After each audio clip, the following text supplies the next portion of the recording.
O atento observador de toda esta trama da elite mundial deve se perguntar constantemente: se este plano é secreto, por que a elite utiliza a mídia para divulgar suas intenções, mesmo que de forma subliminar? Bom, primeiramente, a intenção de implantar a nova era não é secreta, não há conspiração. A intenção é declarada expressamente por vários líderes mundo afora.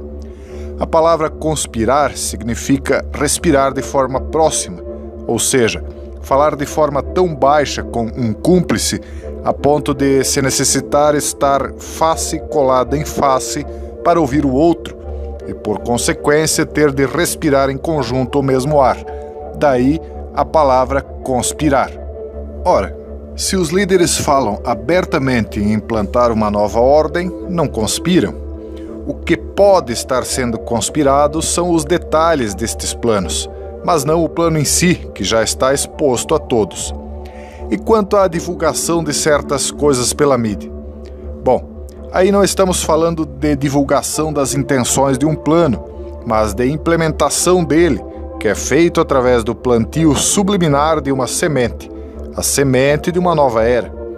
Você planta esta semente na infância das pessoas para colher ela, posteriormente, na fase adulta. Assim, um desenho animado infantil dos anos 70 ou 80 teria contido em si símbolos que se pretenderia que os adultos de hoje já estivessem suficientemente familiarizados a ponto de os aceitar com naturalidade. Dito isto, faremos uma análise da linguagem simbólica contida na propaganda da Renault envolvendo o desenho animado Caverna do Dragão.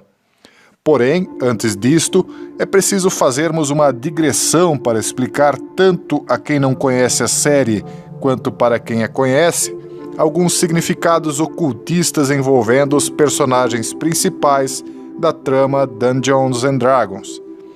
Os personagens principais da trama começam a série andando em uma montanha russa, quando esta se descarrilha e eles acabam caindo dentro do submundo Dungeons and Dragons, ganhando novos nomes dados pelo Mestre dos Magos. E eles são: primeiro, Robert Bob O'Brien, que era chamado pelo Mestre dos Magos de Bárbaro, ou Barbarian no original em inglês. Sua arma mágica é um tacape, capaz de produzir grandes tremores quando batido no chão. Assim que ele chegou ao reino, um bebê unicórnio saltou em seu colo fugindo de Tiamat e acabou sendo adotado e posteriormente batizado como Unie. São os rituais dos bárbaros que fornecem uma riqueza de fatos livres de sobreposições ideológicas ou interpretativas que nos fazem entender o significado deste personagem. Lembre-se que os líderes globalistas consideram que vieram de Atlântida e se opõem à conversão da Europa ao cristianismo na Idade Média, época em que tribos germânicas ainda pagãs perambulavam pelo continente, saqueando aldeias e travando batalhas para buscar os favores de Odin, seu deus da guerra, êxtase e magia. Séculos mais tarde, invasores vikings predatórios da Escandinávia seguiram tradições similares. Esses selvagens bárbaros tinham um sistema de classes sociais e clãs familiares com costumes espirituais complexos, de ritos de passagem para o nascimento, a morte e a idade adulta para práticas de magia negra e estados estáticos xamânicos, como a infame raiva do Berserker. A tradição pagã original da Europa, livre e selvagem, e o uso e abuso de seus mitos e magia pelos nazistas, oferece uma história concisa das tribos germânicas da Europa e suas crenças espirituais, mágicas e ocultas, coisas que você já viu. Analisando relatos históricos, registros de igrejas e assembleias, mitologia e contos populares da Alemanha, Rússia, Escandinávia e Islândia, bem como um testemunho ocular de costumes e rituais vikings, é possível explorar as diferentes formas de magia, incluindo encantos, magia rúnica, necromancia, magia do amor, viagem da alma e mudança de forma xamânica, praticada pelas tribos teutônicas, examinando ainda suas interações e adaptações ao cristianismo.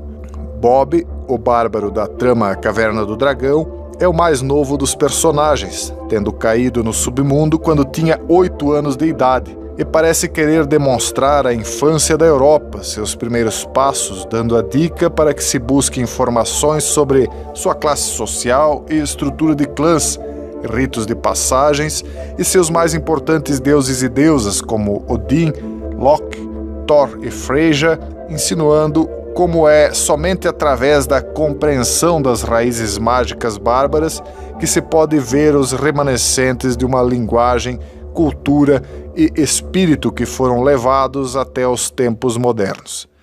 Unie é um nome sugestivo para o unicórnio, pois faz referência ao um anel, que é utilizado para, como diz o texto de Tolkien, abre aspas, um anel para governá-los todos, um anel para encontrá-los, um anel para trazê-los todos e nas trevas ligá-los, fecha aspas.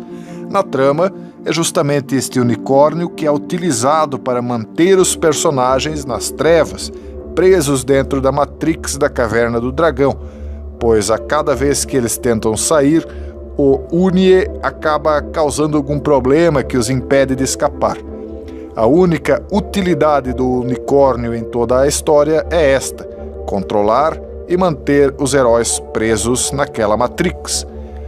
Diana Curry foi intitulada pelo mestre dos magos como Acrobata, mas no original em inglês o nome verdadeiro é Chief Acrobat, que seria a ladra acrobata, e é a personagem de maiores habilidades motoras do grupo.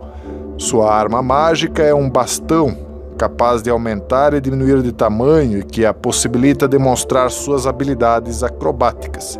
A cor de sua magia, de acordo com o episódio Cemitério dos Dragões, é o verde.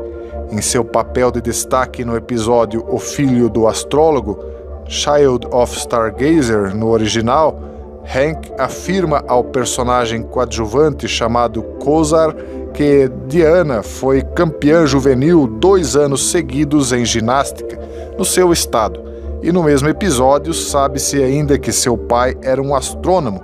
Na dublagem brasileira é dito que é um contemplador dos astros, ou no caso, um astrólogo.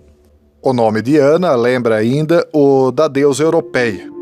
No episódio Apagando-se o Tempo, ela afirma ao oficial nazista da Luftwaffe, Joseph Miller, que tem um irmão, sem deixar transparecer em suas conversas algum tipo de ressentimento por conta de eventual racismo nazista, algo como insinuando, como no título do episódio, que os fatos seriam apagados com o tempo.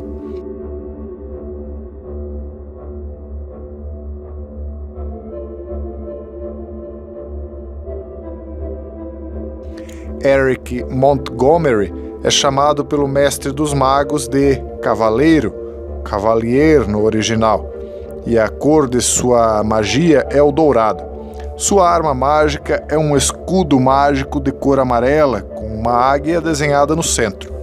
A cor e o logo do seu escudo lembram o brasão de armas da Alemanha, que tinham inclusive o mesmo formato do escudo. Sabe-se dele que sua família era bastante abastada e que demonstrou um certo interesse em Carena, a irmã do Vingador. É fã do Homem-Aranha, como pode ser percebido no episódio O Servo do Mal. Neste episódio, enquanto estava na prisão da agonia, Eric se distrai lendo um gibi deste super-herói.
Hank Grayson é chamado pelo mestre dos magos de Ranger no original, mas na tradução o termo foi substituído por guarda ou arqueiro. Sua arma mágica é um arco de cor amarela capaz de criar e disparar flechas indefinidamente, e a cor de sua magia é o dourado. Hank lembra Apolo, sendo que esse era considerado um arqueiro de grande habilidade.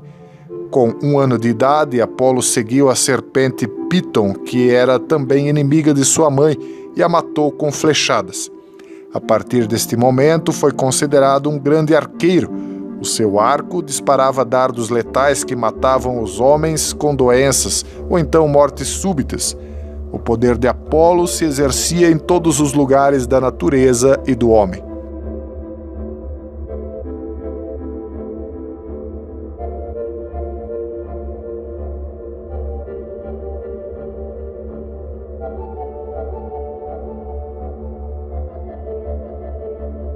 No livro das Revelações de João, capítulo 6, versículo 2, é citado que o primeiro dos 4 cavaleiros do Apocalipse possuiria um arco, a quem muitos, embora em controvérsia, interpretam como sendo o anticristo, uma vez que o verdadeiro Messias cristão, ao contrário do primeiro, carregaria uma espada em sua boca, conforme o mesmo livro no capítulo 19, versículo 15. Embora que ambos viessem em um cavalo branco. Você deve reparar que Hank e todos os demais heróis utilizam de alguma espécie de magia para que seus armamentos funcionem. Além disto, é preciso lembrar a referência de que os chamados heróis da antiguidade são justamente aqueles engolidos pelas águas do dia 2 de novembro. E por falar em magia, Albert Presto Sidney é chamado pelo mestre dos magos como mago ou wizard no original, e a cor de sua magia é o púrpura. Sua arma mágica é um chapéu de cor verde. Presto precisa elaborar um pequeno conjunto de palavras mágicas, em geral rimadas. Derivado de uma palavra que significa sábio, isso quase sempre se refere a um homem que é perito em alguma arte ou habilidade. Refere-se frequentemente a usuários mágicos que não se envolveriam com magia negra, ao contrário do bruxo, que em inglês se escreve warlock, cuja palavra é derivada de waerloga, que significa traidor ou mentiroso. Os warlock, conta a lenda, se convertiam falsamente ao cristianismo para depois desviar todo o grupo de cristãos, diferindo também do feiticeiro, que em inglês é sorcerer, derivado de palavras que significa conjurador de espíritos malignos. Sheila O'Brien foi intitulada Ladra, no original em inglês Thief, pelo mestre dos magos, e a cor de sua magia é a violeta. Sua arma mágica é a mais passiva de todas no grupo, uma vez que se trata de uma capa que a possibilita ficar invisível. Nos livros de Dungeons and Dragons, capas parecidas são usadas por elfos, os quais você já conhece a origem mitológica. Ela é também a irmã mais velha de Bob. O Mestre dos Magos é o mentor dos jovens protagonistas perdidos numa outra dimensão depois do acidente na montanha-russa. Em inglês, o personagem se chama Dungeon Master, uma referência ao mestre do jogo de RPG da TSR Inc., Dungeons and Dragons. O Vingador é um feiticeiro adepto de magias negras que habita o reino, e é revelado no roteiro do último episódio da série Requiem, o único da série que nunca foi produzido para animação, que o Vingador seria filho do Mestre dos Magos, e se tornou um ser maligno há milhares de anos atrás, por escolher servir a outro ser bem mais poderoso, temido até pelo próprio Mestre dos Magos, que é referido na série como aquele cujo nome não pode ser dito. Esta mesma referência está em Harry Potter, sendo Voldemort tratado de forma semelhante como aquele que não mencionamos. Como dito, é importante entendermos estas representações simbólicas exclusivamente para compreendermos quais imaginários e quais símbolos a elite governante planta na mente das crianças e continua cultivando na mente dos adolescentes e jovens para colher tal ideia em sua maturidade. É na idade madura que uma ideia cultivada por 30 ou 40 anos poderá ser sentida na prática social. E é isto que se chama engenharia social. É importante você saber que as sementes plantadas hoje na mente infantil já são outras, diferentes das que foram plantadas na sua infância, pois a colheita que está sendo preparada para daqui a 30 ou 40 anos é outra, e na fase atual tem a ver com o término da implementação da ideologia associada ao arco-íris e o início da implementação do transhumanismo. Na presente análise, tentei explicar em apertada síntese qual a semente de misticismo que foi plantada na mente infantil de quem acompanhou os episódios Dungeons & Dragons. E na próxima análise, veremos como este plantio de décadas atrás será colhido agora. Um forte abraço e até o próximo vídeo, se Deus quiser.